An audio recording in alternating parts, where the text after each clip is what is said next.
Dang, it's locked. Kick the door in. Whoa, hey there. Hang on, that might not be necessary. Yeah, but it's fun. River City Girls is a goofy beam-up role-playing game for up to 2 people. This game is a spin-off of the Kunio-kun series, and there are some cameos and references from the previous games, so it is a delight to see them. Wait, don't you want to know my name? Nope. I'll give you a hint. It rhymes with Benji. Totally don't care. This wacky beam-up is a great-looking game. Who doesn't want to fight against cheerleaders, police officers, the Yakuza, and Terminators?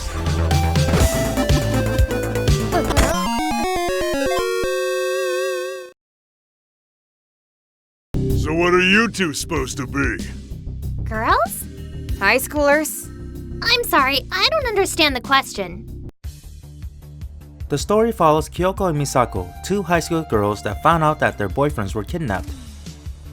Usually, the boys are the ones saving the girls, and in this reversal, it was fascinating to see 2 strong-willed girls take on a city. The stylish cutscenes are great, and it's interesting to see the girls try their best to find clues, but the dialogue is a little cheesy because they tuned the stereotypical high school girl scale to 11. Now open these doors so we can start shopping. No. But Kyoko. just a few stores.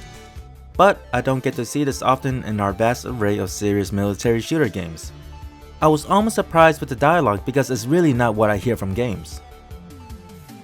If you're not familiar with the series, some of the references will go over your head, but it won't leave you scratching your head though. For example, Kyoko's and Misako's boyfriends are Kunio and Riki, the 2 main protagonists of the Kunio-kun series. Some of the shopkeepers and enemies are from previous games, and some of the famous fighting moves can be learned in the dojo.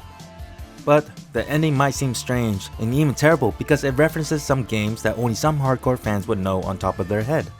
After I finished the game, I had to Google the explanation for the ending. The combat is great for a beat-em-up game. There is a light, heavy, and special attack. The special attack uses the special bar under your health, and regular attacks will regen it. The first 5 or 6 levels you gain will come with a new basic move such as the ground, air, and running attack. You can purchase new moves at the dojo, and you can unlock more when you level up. There is quite a variety of moves, but I feel like some of them aren't that great because I'm not able to tell how much damage I'm doing to the enemies. I wish I could see damage numbers or a health bar. Also, the ground attacks doesn't work sometimes when I think they should. I played the more popular beat-em-up games going back to the NES era, so I'm used to this type of game. However, my friend never really played this type of game and thought the controls felt clunky. For newcomers to this genre, it might be frustrating because the controls are not as fluid as other games. But I have to say, there are some annoying parts, such as the platforms. Get out of my house! Get out of my house! Get out of my house! Get out of my house!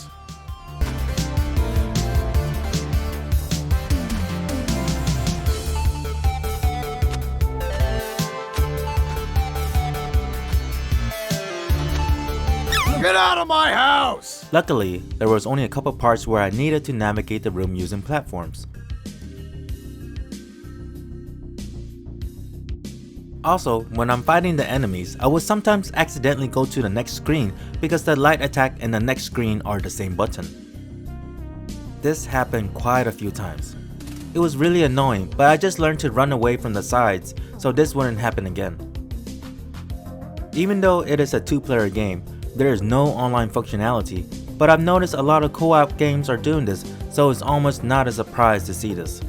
There are 2 difficulties, and friendly fire can be enabled if you really want to mess with your friend. Just like in the previous games, some of the fights are locked until all the enemies are defeated.